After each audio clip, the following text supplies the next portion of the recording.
Now you might be asking yourself, what exactly does the Salvation Army do? Well, the Salvation Army helps people out without any discrimination. So during disasters like tsunamis, hurricanes, whatever, there's first aid, there's food, there's water, and then they also collect donations to give back and fund those first aid efforts. And growing up, I never had the most money, so now that I have my own job and I have my own money, I still choose to shop at Salvation Army only because I support the cause. And then, what kind of donations are accepted? Salvation Army accepts money, clothes, furniture, appliances, cars. It's really simple. Donations can be made online, or you can schedule to pick up from your house online, and then you can also go to a donation center and drop it off yourself. You can also volunteer as a kettlebell ringer. You can manage to sort Christmas toy donations right now, and the easiest one is just to donate. 82% of every dollar does get used towards programs, and during disasters, the 82% turns into 100%. And then in 2017, about $4.3 million were made, and then 48% of that, or just a little over $2 million, was from the donations, the direct public support. And then about 3.7 million was spent in 2017, and only 11% of that, or $400,000, went towards management and faculty, and then 7% went back into fundraising. I just came back from Salvation Army, and I'm just gonna let you guys, know some tips and tricks about shopping with not that much money. And Salvation Army is pretty cool. There's this guy that came up to me and was like talking to me about Jesus Christ himself. But it's cool, it's whatever. So one of the first things I got was this jewelry holder, and it actually has geodes on the bottom of it.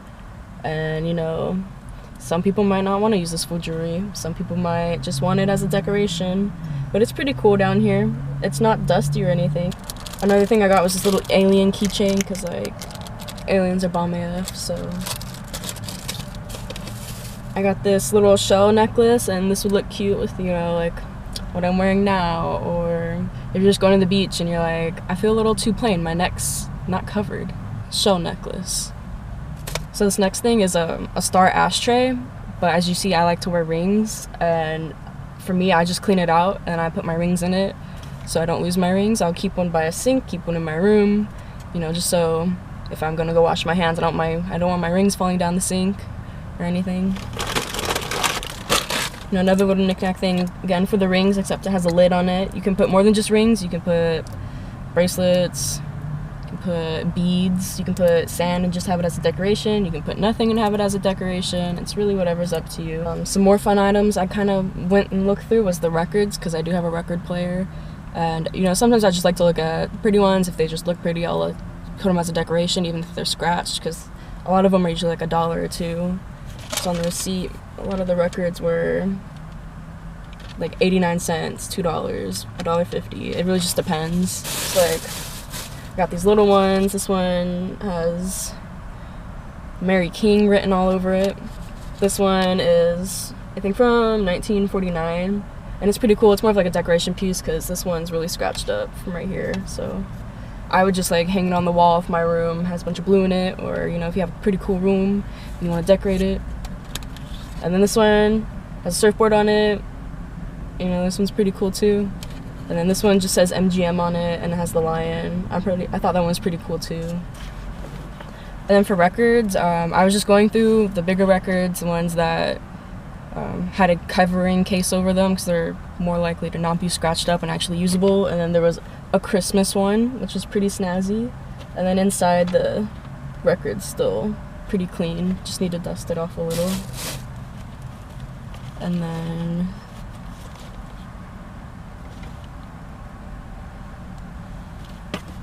with records, with me, I just would personally, it's a fun way to kind of explore old music that it's not really that easy to do online in a way. Just kind of pick a record that looks cool, go listen to it at the house. And so this one, I'm pretty sure is French, but I think it's gonna be pretty sick. So it's cool too. And then some of the last things I got was clothes. And I don't know if I already mentioned this to the class yet or not, but I'm gonna be giving all this away to anybody who wants it in the class. So whoever doesn't want anything, if anything's left over, I'll probably just redonate it or just keep it for myself.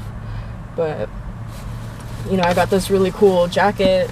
There's no stains, no nothing, and it's a good extra large. So if you want it to be a little oversized, it is. If you want to tie it up, you can at the waist. You tie up the hood. It's really thick, it's padded. It's like suede on the outside. It has really cool buttons, so that's pretty cool.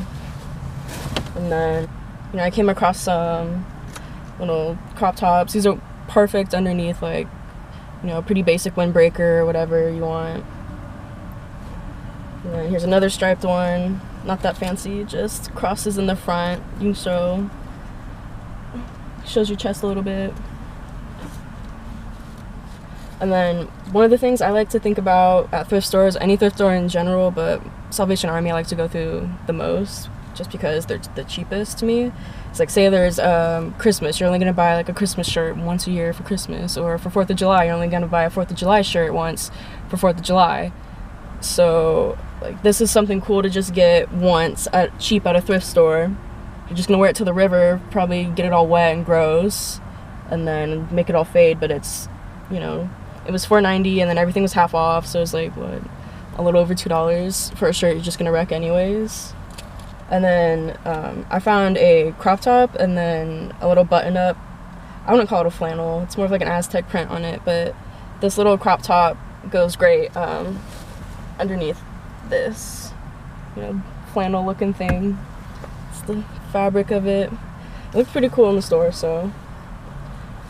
And then another thing too at thrift stores is that if you just look around in the guys t-shirt section, because like, this is a great place to get pretty oversized t-shirts. I usually just use those for sleeping, it's whatever.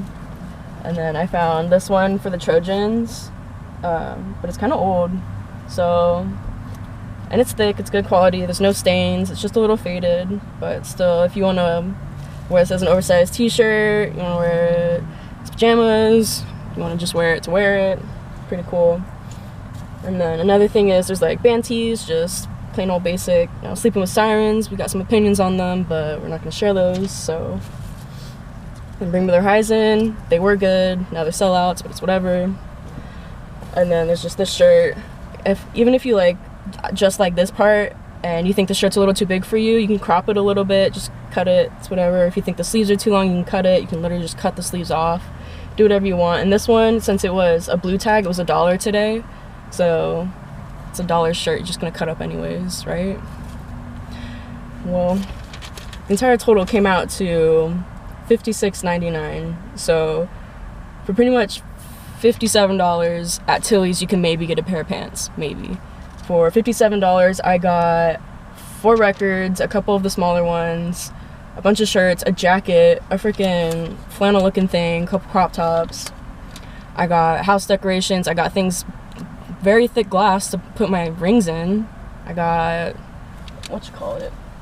this guy, the geodes. Like, geodes alone, or not geodes, but like quartz, crystals, whatever, alone are already expensive.